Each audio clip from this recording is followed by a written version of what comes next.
नमस्कार दोस्तों, अतुल्य भारत ज्योग्राफी के इस डिजिटल मंच पर मैं हंसराज चौधरी एक बार फिर से आपका स्वागत करता हूं। दोस्तों, आज का हमारा टॉपिक प्रतियोगी परीक्षाओं की दृष्टि से काफ़ी महत्वपूर्ण है।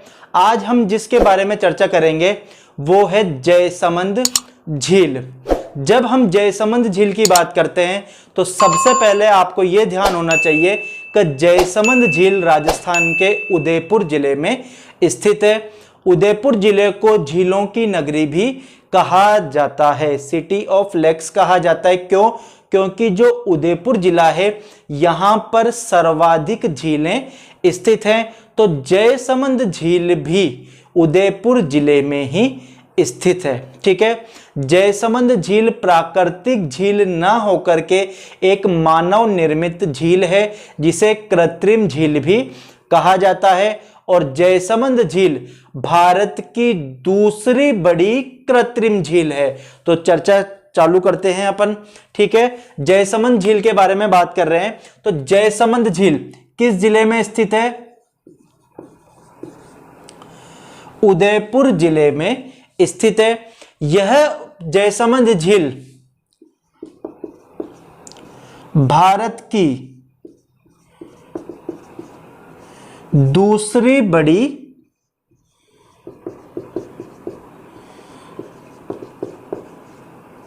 कृत्रिम झील है। ठीक है, कृत्रिम झील से तात्पर्य क्या होता है? मानव निर्मित। ठीक है, जब हम बात करते हैं भारत की दूसरी बड़ी कृत्रिम झील है तो हमारे दिमाग में एक प्रश्न उठता है तो कि भारत की सबसे बड़ी कृत्रिम झील कौन सी है? तो भारत की सबसे बड़ी कृत्रिम झील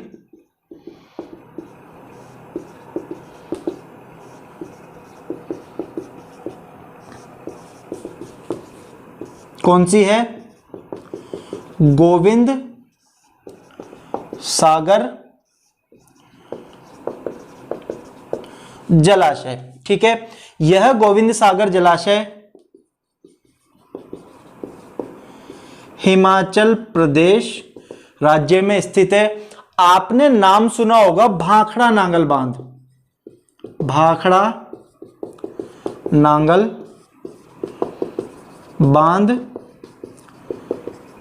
परियोजना। ठीक है, तो भाखड़ा नांगल जो बांध है, इसमें जो भाखड़ा बांध है यह भारत का सबसे ऊंचा बांध है। ये जो भाखड़ा बांध बनाया गया है सतलज नदी पर, तो जब सतलज नदी पर बांध बनाया गया तो इसके बनाने के पश्चात जो पीछे जल एकत्रित होने से जो जल क्षेत्र बना उसे क्या कहा जाता है? गोविंद सागर जलाशय कहा जाता है। तो क्षेत्रफल की दृष्टि से भारत की सबसे बड़ी कृत्रिम झील कौन सी है? गोविंद सागर जलाशय। और दूसरी बड़ी कृत्रिम झील कौन सी है? तो आप कौन सी कह देंगे? जयसमंद झील। यदि हमसे राजस्थान की क्षेत्रफल की दृष्टि से सबसे बड़ी झील पूछे तो कौन सी हो जाएगी? जयसमंद झील। तो राजस्थान की क्षेत्रफल की दृष्टि से सबसे बड़ी कृत्रिम झील कौन सी है? जयसमंद झील। और भारत की क्षेत्रफल की दृष्टि से सबसे बड़ी कृत्रिम झील कौन सी है? गोविंद सागर जलाशय। इस जयसमंद झील का कुल क्षेत्रफल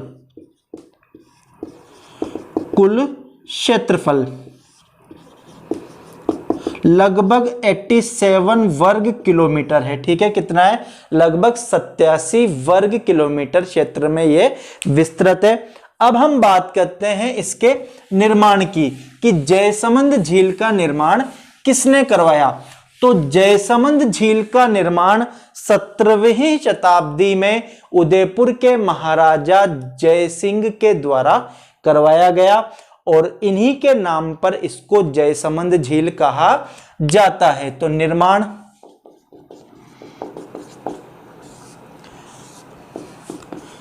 17वीं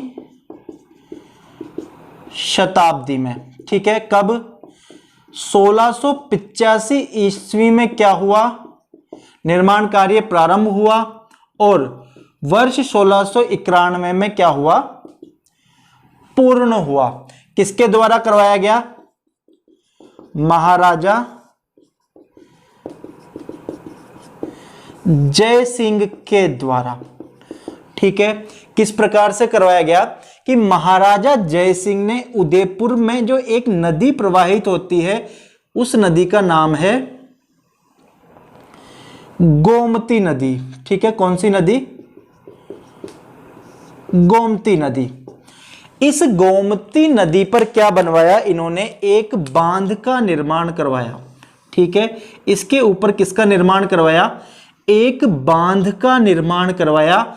और इस बांध के निर्माण कराने के पश्चात इसके पीछे की ओर जो जल क्षेत्र बना, ठीक है, उसे क्या कहा जाता है?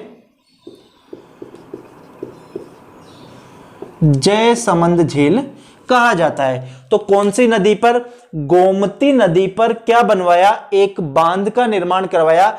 इस बांध का निर्माण कराने से पीछे की ओर जल एकत्रित हो गया, एक जल क्षेत्र का निर्माण हो गया और इस जल क्षेत्र को क्या कहा गया? जयसमंद झील कहा गया। ये जो बांध बनवाया गया है, इस बांध का निर्माण संगमरमर के पत्थरों के द्वारा करवाया गया है। ठीक है, मार्बल स्टोन या संगमरमर के सफेद पत्थरों के द्वारा इसका निर्माण करवाया गया है। और इस बांध की कुल लंबाई लगभग 300 मीटर है या फिर 985 फीट है। ठीक है, परीक्षाओं में आमतौर पर इस प्रकार के प्रश्न नहीं पूछे जाते हैं, तो फिर भी आप ध्यान रख लीजिए कि ये जो बांध निर्मित करवाया ये किसके द्वारा करवाया गया है? संगमरमर के पत्थरों से ये निर्मित है और इसकी लंबाई 300 मीटर या 985 फीट है। इस जो ये बांध बनवाया गया है इसके ऊपर 6 छतरियां, ठीक है, 6 छतरियां। छतरियों से तात्पर्य होता है एक ऐसा स्तंभनुमा भाग होता है इसके ऊपर, ठीक है, ऐसा छतरी जैसा भाग होता है। ठीक है, तो संगमरमर की 6 छतरियां बनाई गई है इसके ऊपर यूं।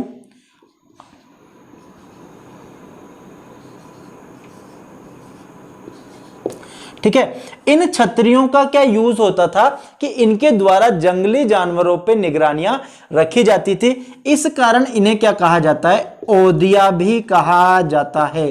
ओदिया, ठीक है, इनका क्या प्रयोग था कि जंगली जानवरों की नजर रखी जाती थी। तो इस जयसमंद झील के किनारे पर कितनी छतरियां या ओदियां स्थित है? तो कुल 6 छतरियां या ओदियां स्थित है और इसकी बिल्कुल मध्य में भगवान शिव का मंदिर,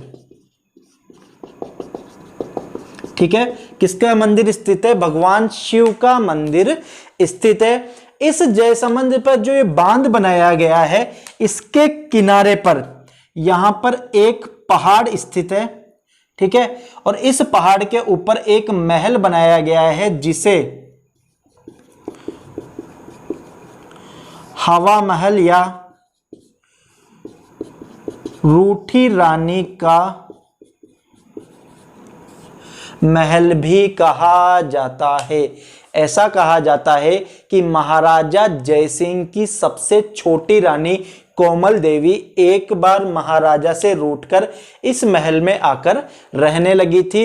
इस कारण इसे रूठी रानी का महल या हवा महल भी कहा जाता है। ठीक है, और इन महल, इसके अलावा भी यहाँ पर कई महल स्थित है और इन्हें उदयपुर के महाराजाओं की शीतकालीन राजधानी भी कहा जाता है। इस झील को ढेबर झील भी कहा जाता है। इस झील को क्या कहा जाता है? ढेबर झील। और यह प्रश्न कई परीक्षाओं में पूछा गया है कि ढेबर झील किसे कहते हैं या फिर ढेबर झील किस जिले में स्थित है। कई बार डायरेक्ट आपसे जयसमंद झील ना पूछ करके क्या बोल देता है कि भाई ढेबर झील कहां पर स्थित है। तो ढेबर झील किसे कहा जाता है? जयसमंद झील को ही कहा जाता है। क्यों कहा जाता है? कि ये जो गोमती नदी है यह ढेबर नामक दर्रे से होकर गुजरती है। दर्रा क्या होता है? दो पहाड़ों के मध्य तंग और संकरे रास्ते को क्या कहा जाता है? दर्रा कहा जाता है। तो यह गोमती नदी ढेबर नामक दर्रे से होकर गुजरती है, इस कारण इसे क्या कहा जाता है? ढेबर झील भी कहा जाता है। इस झील में छोटे बड़े कुल 7 टापू स्थित हैं। ठीक है, कितने? छोटे बड़े कुल 7 टापू स्थित हैं। इन टापुओं के ऊपर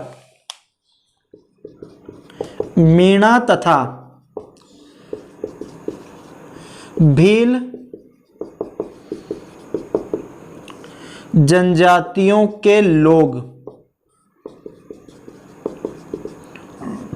निवास करते हैं। ठीक है, किन जनजातियों के? भील तथा मीणा जनजातियों के लोग निवास करते हैं। इन टापुओं में जो सबसे बड़ा टापू है, सबसे बड़ा टापू, इसका नाम है बाबा का भांगड़ा। और जो सबसे छोटा टापू है, इसका नाम है प्यारी। ठीक है, यह चीज ध्यान दीजिएगा, परीक्षाओं में प्रश्न पूछे भी गए हैं कि बाबा का भांगड़ा और प्यारी क्या है। तो बाबा का भांगड़ा और प्यारी क्या है? जयसमंद झील में जो टापू हैं उनके नाम है। क्षेत्रफल की दृष्टि से जो सबसे बड़ा टापू है उसका नाम है बाबा का भांगड़ा, और जो सबसे छोटा टापू है इसका नाम है प्यारी।